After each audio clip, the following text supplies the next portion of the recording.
Kwiindaba zethu emini nje, umongameli Cyril Ramaphosa ubambe imbizo nabahlali besithili saseNkangala eMpumalanga.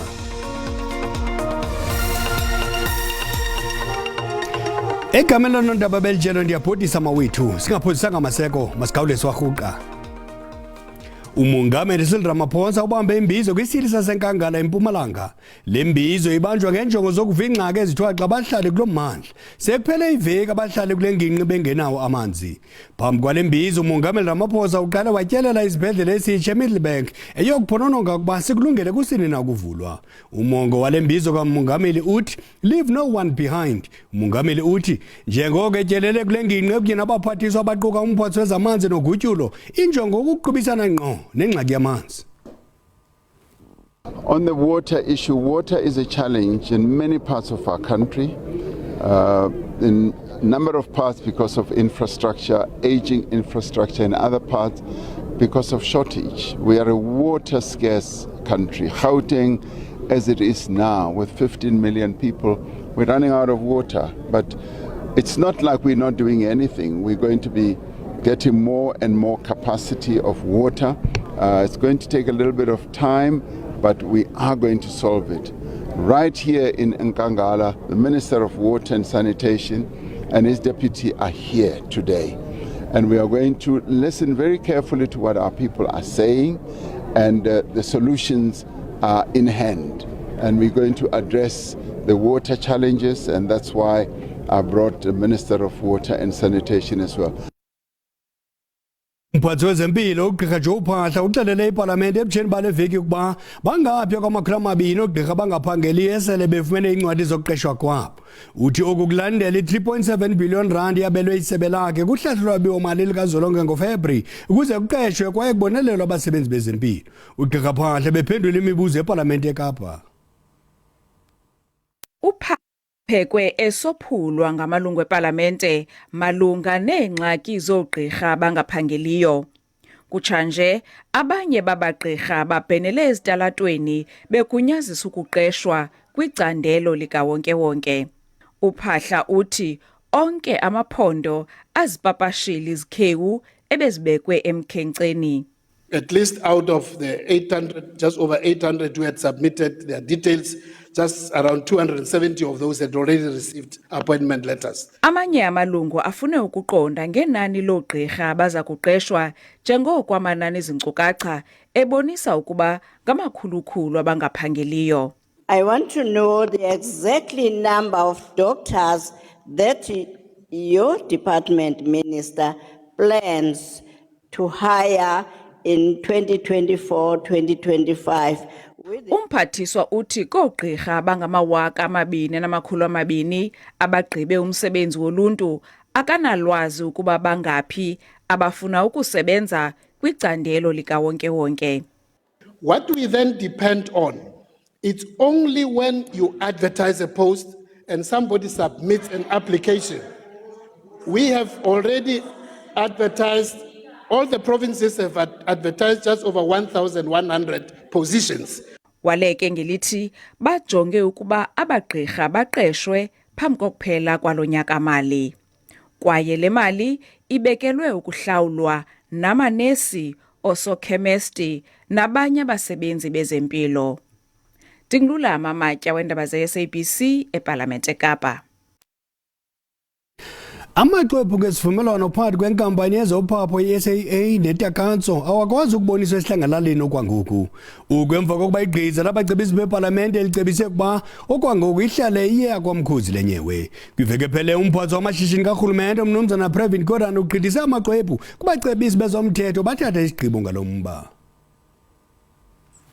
Amalungu eParlamente acetyiswe ukuba isivumelwano sezabelo phakathi kwe-SAA neTakantso Consortium siqulethe iinkcukacha ezinobuzaza ngoko asikakulungeli ukuba singadandalaziswa esidlangalaleni. The issue here is simple, is that is the information that is before us, particularly the SPA, is it confidential? And my answer is yes, it is confidential. How do we treat it then as the committee? Of course, the committee must look at it, but it must look at it in a closed session. Amalungu ekomiti avakalise inxalabo ethi kaloku kusafuneka ese ingxelo kusomlomo weParlamente kwaye kuza kudingeka athathe isigqibo esiqiqiweyo ukwenza izindululo. Let's say the committee meets in camera and looks at these documents, including the SPA, and the committee is of the view that there's maleficence in the transaction. It doesn't say that the committee will be gagged. Ilungu le-ANC eParlamente uSibusiso Gumede ukhumbuze amalungu eParlamente ayithwaliswe uxanduva ngusomlomo ukuba aphande ngezityholo zobugwenxa kwisivumelwano se-SAA Takatso emva kwesikhalazo esafakwa ngowayesakuba ngumlawuli jikelele. Esinye sezityholo sathi iTakatso yayingeyonxalenye yesigaba sokuqala sabafaki izicelo zentengo. Amalungu athi kumele bathwaliswe uxanduva abadyobheka kubugwenxa logama umphathiswa uGoran ethe kwalandelwa umgaqo ngesisivumelwano. Agendas people want to pursue, but that's up to them. In the end, we know we will be vindicated. Ukanti komiti za kuphinde idibanise inhloko kule veki ezayo ukuxovula esisivumelwano kwaye amalungu wayo kuza kudingeka tyikitye isivumelwano semfihlo kuqala.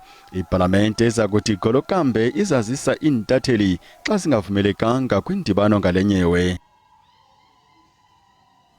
UMzantsi Afrika uphinde wafaka isicelo kwinkundla yezobulungisa yehlabathi ukuba iqwalasele ukuba kukho mfuneko yeminye imigqaliselo yokubonelela amaPalestina ngokhuseleko kungquzulwano phakathi kwelizwe lakwa-Israyeli neHamas eGaza.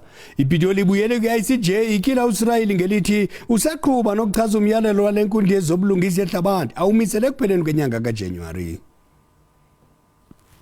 Kwixwebhu lakutshanje uMzantsi Afrika ukhankanye inguqu edingeka kwimeko emaxongo yaseGaza nokuba umlisela nomthinjane kwelamaPalestina uthwaxwa lingcele likakhetsekile ngenxa yenkxaso kaIsrayeli eyaphula umthetho wokungabulali nomyalelo wenkundla. Lityeli lesibini eli licela inkundla ukuba yenze inguqu kwimiqaliselo yayo yaye iyibeke elubala futhi loleke ngokucela ingcaciso kwimiyalelo emithandathu ebibekwe ngakuIsrayeli. Ukanti iPitoli ivakalise ukuba oku kumele kuphunyezwe ngokuxhaphaxhabhisa njengoko inquliqo ejamelene namaPalestina eGaza iqatsela.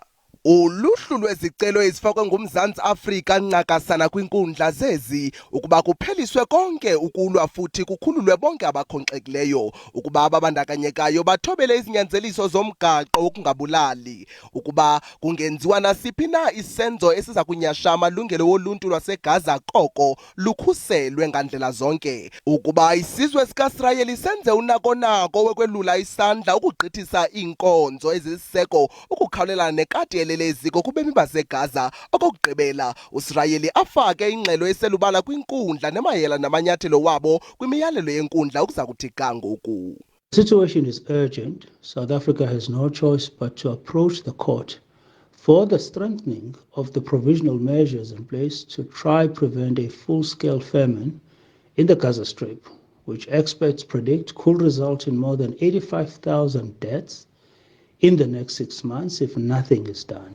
UMzantsi Afrika uthi unoloyiko lokuba esi sicelo basifake kutshanje ingalithuba lokugqibela inkundla enganalo ukuhlangula amaPalestina eGaza nabasele besesichengeni sokubhubha kombono mxesi beyindlala ngokwengxelo yombutho wezizwe ezimanyeneyo.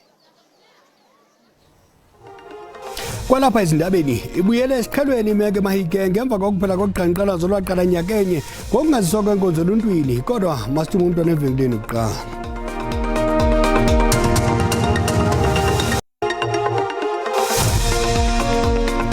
Usabukele indaba ngesiXhosa ziza ngqo kungaphambili jikelele SABC 1 kukomkhulu SABC kwanyama ipheli. Kuphela izinyo lendoda eGautini. Uyakwazi ukuzibukela kwakho lezi ndaba kwijelo leYouTube ngokuthi SABC indaba zesiXhosa. Siyacela ukuba xa ubukele ucofe ulike. Sikobongoza kanjalo ukuba uba ukamcofi usubscribe wenze njalo. Ukanti ke make siphinde silume kwinqaku lethu elihamba phambili ngalemva kwemini. Mungameli Cyril Ramaphosa ubambe imbizo kwisili saseKangala eMpumalanga. Le mbizo ibanjwa ngenjongo zokuvingqa ezithwaxa abahlali kulommandla. Sekuphele iveki abahlali kule ngingqi bengenawo amanzi. Umongo wale mbizo kamongameli uthi leave no one behind. Umhlalutyi wezopolitiko unjengalwazi Sithulekho Matebezi uthi imeko ibuyele kwisiqhelo eMntla-Ntshona njengoko uqhankqalazo lokuhanjiswa kwenkonzo lwaqala nyaka enye lusehla. Ukungenxa yephulo likarhulumente wephondo ithuntsha lilorore. Ngeli phulo urhulumente uthetha nabahlali kwinqanaba elisezantsi nokuva imingeni yabo kunye nezinto ezibadlayo.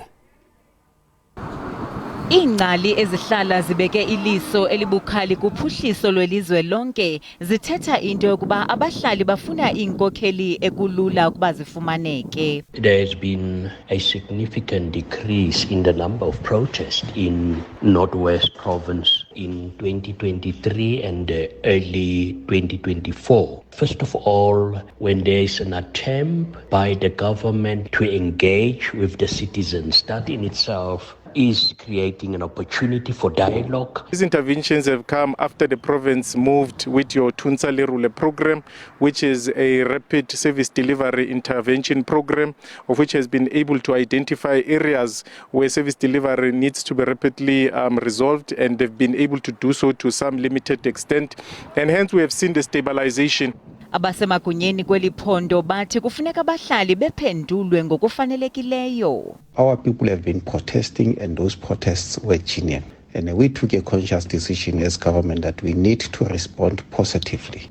Iinkcukacha manani zamapolisa ziqinisekise ngokuhla koqhankqalazo kweli phondo.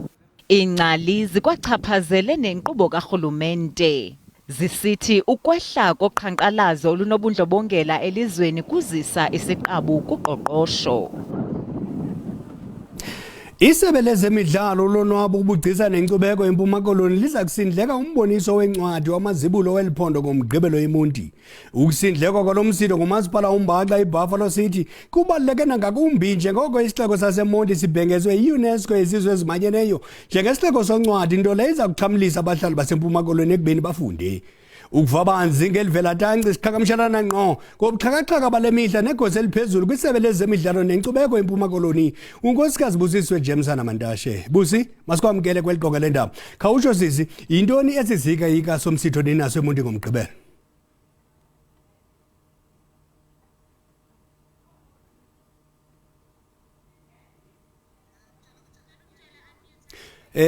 Unmute umboko wakho Busi. Unmute umboko wakho Busi.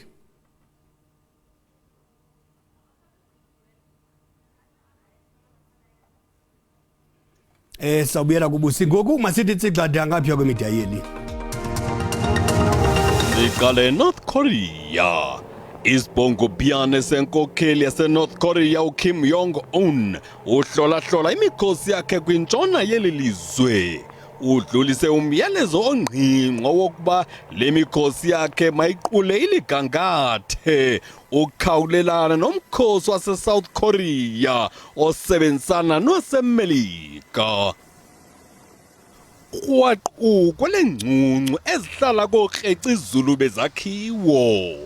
Kuntlitheke inqelontaka kuhola wendlela iNashville ze abantu abahlanu wawelela kwelayisemkhulu bengayolelanga.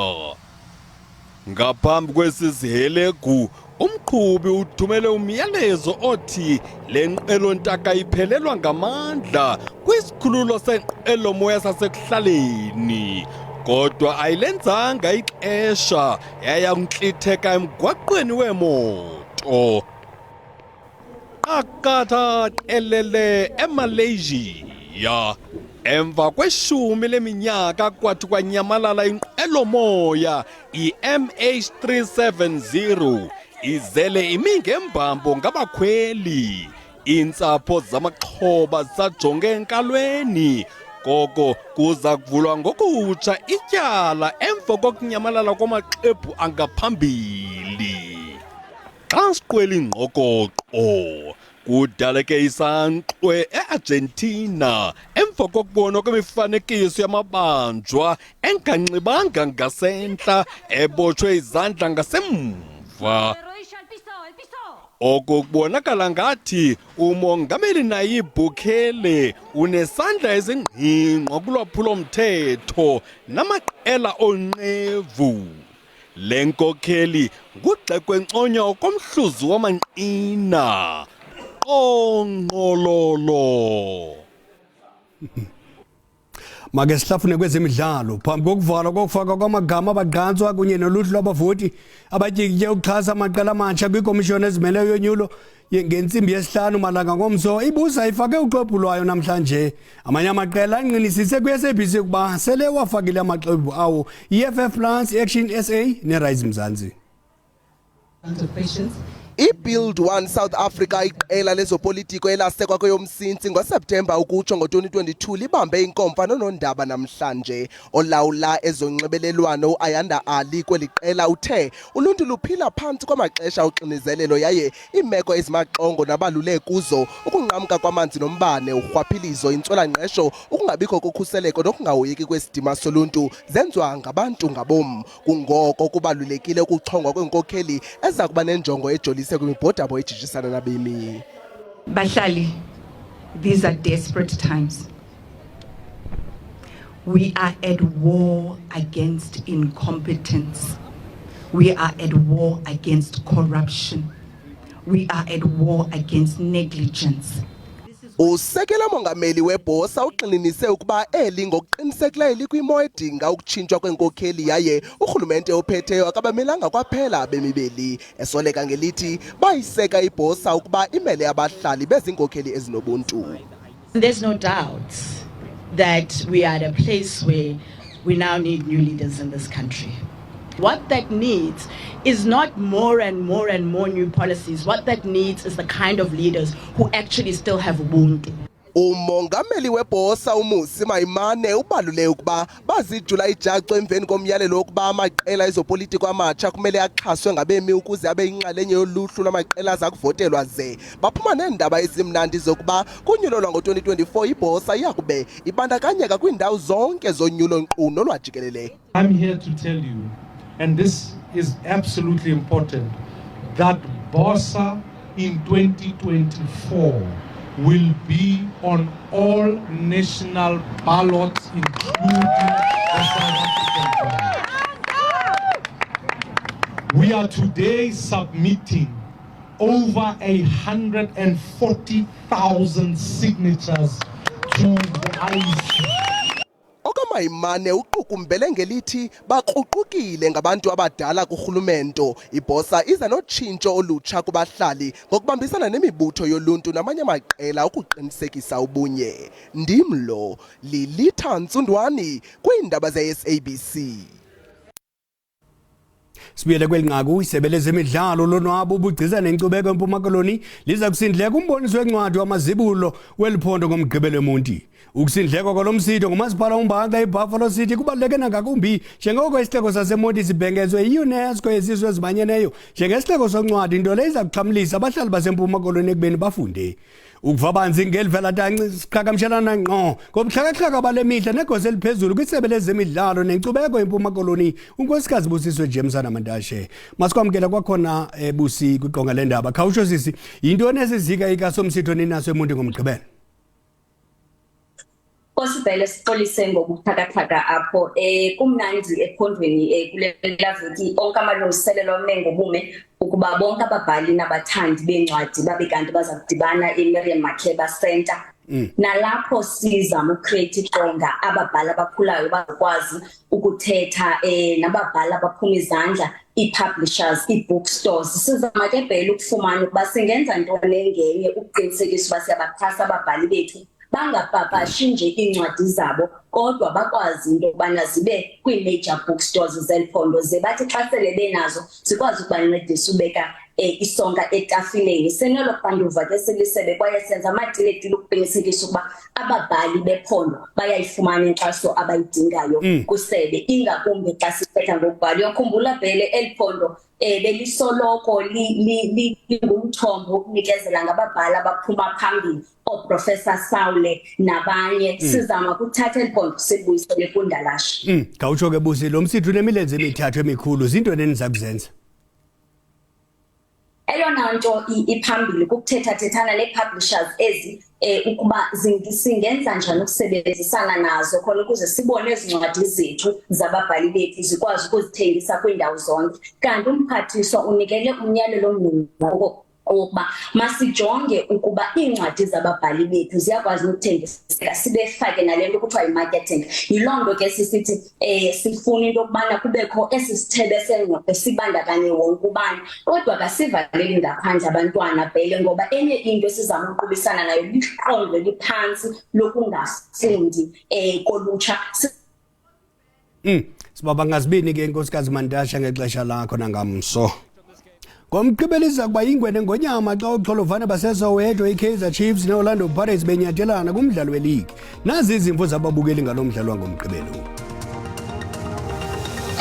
Wezami zowina lula nje lapha. iPirates lesahlulwa ukudla uCape Town Spurs. Sizoyishaya nje ngo-1-0 omude futhi ezoshesha ungena. Uyozabalaza kuyoze kuyophela umdlalo. Ngumlandeli omkhulu weOrlando Pirates, amabhakaniya, amathambo, ezikamagebhule ezagebhula umhlaba kamasipala, analo lejuju ngomdlalo ngomgqibelo. Sasazi ngiyabanika lomdlalo ngoba bazawuphumelela, kodwa-ke indlela abadlala ngayo ayincumisi nezinisi, kodwa-ke ndiyawunika lo mdlalo bazawuphumelela. Sinethemba elikhulu lokuba iKaizer Chiefs iqalile nje uwina, akho nto izawuphinde ivale ngoku. Senza izilungiso ngoku singamakhosi, asipheli moya. Shapa khosi shapa. Mlandi weKaizer Chiefs, kodwa ndithi izawubethwa iPirates, izawuwina iPirates msasazi ngoba iChiefs idlala into encinci. Khona izana lamaqela amabini, hayi tu awathembisi nje futhi awaniki ithemba, adlala into efanayo nje. Thina sifuna i-results, mayityiwe etyiwayo iwine winayo. iKaizer Chiefs ayisizamele ubuthongo ngomgqibelo, ichubekele phambili njengoba nangolesibili iwinile, kunokuthi ngomgqibelo basifakele amehlo badliwe. Ngithi impofana izowina noma kanjani. Ewe kunyanisile kona ukuba iKaizer Chiefs ayenzi kakuhle emidlalweni yayo yonke, kodwa izawabetha amabhakabhaka wabhulele amasaka. Khosi for life, rise Khosi rise. Azizuthetha nto iziphumo zangolwesithathu nangolwesibini, nanjengoko lamaqela eza kudlala ngokuzimisela kuba iqela ngalinye lifuna ukupha abalandeli babo ilungelo lokuqhayisa. Azawubethwa lamafufu waseNathuwena nothandayo ngoba amabhakabhaka ayawafaka amanqaku. iKaizer Chiefs kunzima ayibahlaleli bakwifulos ufaka amanqaku. Ezi zizimvo zababukeli SABC enamthwaliso uxanduva kazo. Kanti iindaba zipheli mawethu nto nje utshaba lixesha masihlangabeze umathangana ngentsimbi yesixhenxe makube chusi behele.